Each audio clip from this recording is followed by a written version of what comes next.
Salut à toutes et à tous, j'espère que vous allez bien, bienvenue sur la chaîne Soigne ton art. Alors aujourd'hui, on va démarrer une petite série de deux vidéos consacrées à une figure fondatrice de la psychanalyse, à savoir Mélanie Klein, née en 1882, décédée en 1960. Alors, qu'est-ce qu'on peut dire sur Mélanie Klein, pionnière de la psychanalyse infantile? Elle va mettre à jour des concepts fondamentaux, parmi lesquels la position dépressive, les mécanismes schizoparanoïdes ou encore l'identification projective. Mais c'est surtout son approche du jeu et son invention de la technique du jeu chez l'enfant que nous allons plus particulièrement aborder dans cette première vidéo. En fait, Mélanie Klein va montrer que le jeu est l'équivalent du rêve et qu'il constitue en cela une voie d'accès royale à l'inconscient. Une approche du jeu, on pourrait dire kleinien, très intéressante et qui est une belle source d'inspiration dans le champ des thérapies par l'art. Alors, au sommaire de cette première vidéo, Mélanie Klein, figure de la psychanalyse infantile, le jeu au service de l'analyse des enfants, enfin Mélanie Klein et la technique analytique du jeu.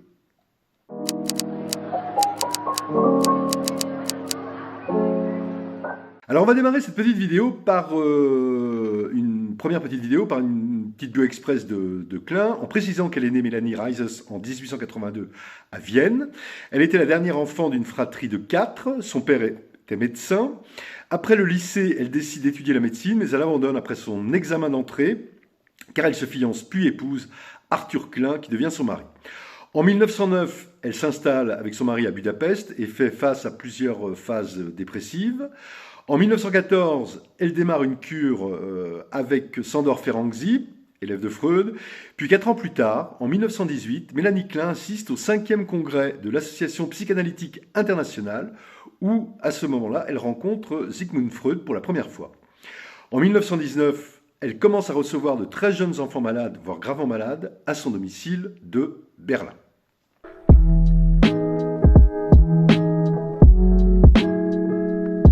Alors Mélanie Klein, figure pionnière de la psychanalyse infantile.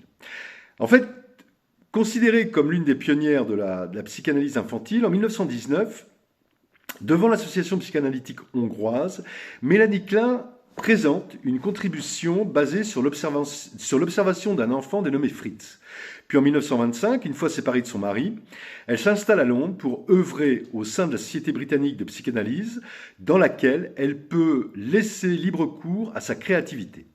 En fait, profondément inspirée par Freud, mais aussi par Ferenczi, alors que les deux hommes avaient une conception très différente de l'enfant, Mélanie Klein va par la suite mettre en lumière, à partir de l'observation et du traitement psychanalytique d'enfants très jeunes, mais aussi et surtout avec l'aide de la technique du jeu, et ça on va y venir, elle va mettre en lumière la construction précoce de la psyché et des modes de défense archaïques.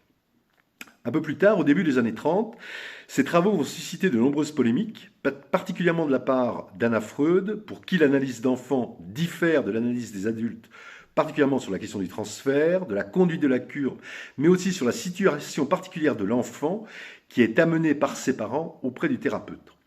Dans un autre ordre d'idées, la pédiatre anglaise Margaret Lowenfeld, je vous renvoie à la vidéo qu'on a faite à son sujet, pionnière en matière de l'introduction de jeux auprès des enfants, remettra elle aussi en cause la question de l'interprétation. Alors ce point est intéressant, il est à mettre en perspective avec le postulat de Freud lui-même, pour qui un enfant ne se prête pas à la méthode psychanalytique, alors que pour Ferenczi, qui analysa Klein, la psychanalyse de l'enfant par le jeu peut enrichir et renouveler la psychanalyse des adultes.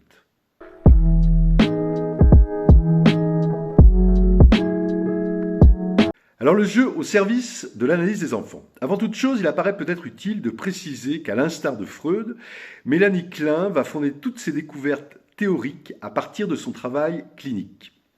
Dans son travail d'analyste pour enfants, en fait, Mélanie Klein va vite comprendre que ces jeunes patients ne peuvent pas communiquer leurs conflits et leurs drames intérieurs en parlant allongés sur un divan. Et au début des années 20, elle va découvrir, et je la cite, que c'est lorsque l'enfant joue avec de petits jouets que nous pouvons voir l'expression des émotions opposées de la manière la plus distincte. Fin de la citation. En fait, dans son cabinet, Mélanie Klein va commencer à installer une table basse sur laquelle elle va disposer, je la cite, des petits hommes et des femmes en bois, des charrettes, des voitures, des trains, des animaux, des briques aussi et des maisons, ainsi que du papier, des ciseaux et des crayons. Dès 1919, on l'a dit tout à l'heure en intro, elle reçoit ses premiers patients enfants à son domicile de Berlin. Beaucoup de ces enfants sont gravement malades. Parmi eux, Rita, 3 ans, est agressive et hantée par des rituels obsessionnels. D'autres souffrent de graves terreurs nocturnes, d'encoprésie et d'énurésie, d'inhibition des apprentissages et parfois de traits psychotiques manifestes. Et c'est là qu'en s'appuyant sur la technique du jeu, Mélanie Klein va engager des cures psychanalytiques d'enfants très jeunes et mettre en lumière la construction précoce de la psyché ainsi que les modes de défense archaïques.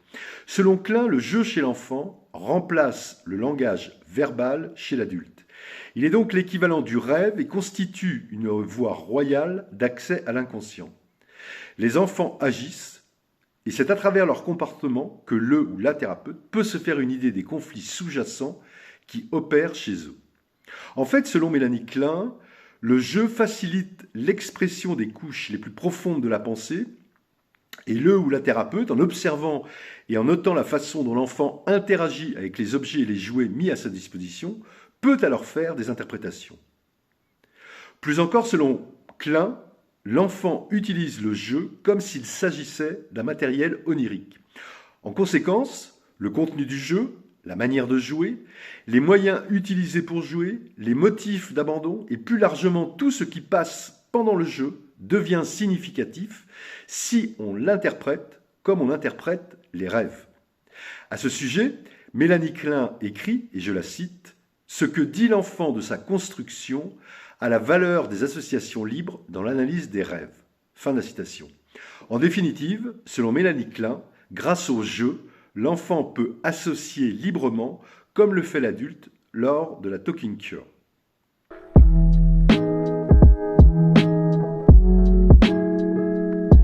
Mélanie Klein et la technique analytique du jeu. Dans sa lutte pour l'héritage freudien, particulièrement avec Anna Freud, et sa quête d'une certaine légitimité, Mélanie Klein ne va jamais cesser de postuler que sa technique analytique du jeu est conforme au principe de la technique analytique au nombre de 3 selon elle.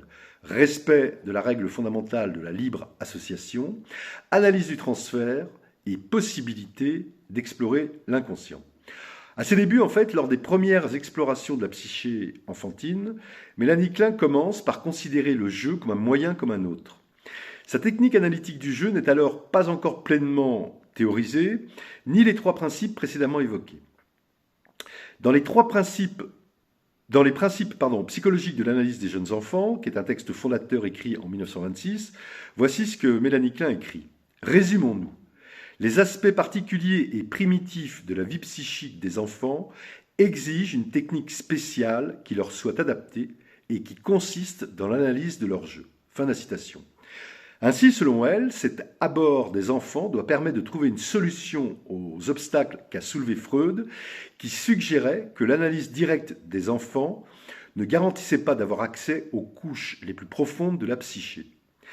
Et Mélanie Klein écrit ainsi, je la cite, « Au moyen de cette technique, nous pouvons atteindre les expériences et les fixations les plus profondément refoulées, ce qui nous permet d'exercer une action fondamentale sur le développement de l'enfant. » En définitive, selon Mélanie Klein, l'enfant très jeune exprime, dans ses jeux, la singularité de ses rapports fantasmatiques aux autres, et notamment à ses parents, ce qui les rend analysables.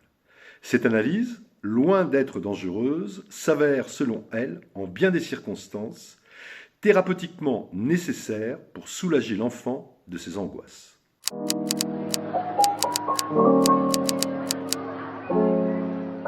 Alors à lire au sujet de Mélanie Klein. Alors, quelques livres, donc liste non exhaustive, de Mélanie Klein. Le premier, c'est Essai de psychanalyse, 1921-1945. Le second, Le transfert et autres écrits. Psychanalyse d'enfants. Enfin, dernier ouvrage de Mélanie Klein, écrit par Mélanie Klein, sur l'enfant. Enfin, un ouvrage écrit au sujet de Mélanie Klein, c'est Anna Segal, Introduction à l'œuvre de Mélanie Klein. Voilà. Si vous souhaitez réagir ou me contacter au sujet de cette première vidéo sur Mélanie Klein, toutes les coordonnées sont dans la description de la chaîne. À très bientôt pour la seconde vidéo consacrée à Klein, dans laquelle nous aborderons la question du jeu qui doit, selon elle, être proposé dans un cadre thérapeutique proprement dit. Et nous verrons enfin comment Mélanie Klein fait de l'action dans le jeu un précurseur de la pensée et des mots. Voilà, d'ici là, portez-vous le mieux possible et surtout, n'oubliez pas de soigner votre art. Bye bye, à bientôt.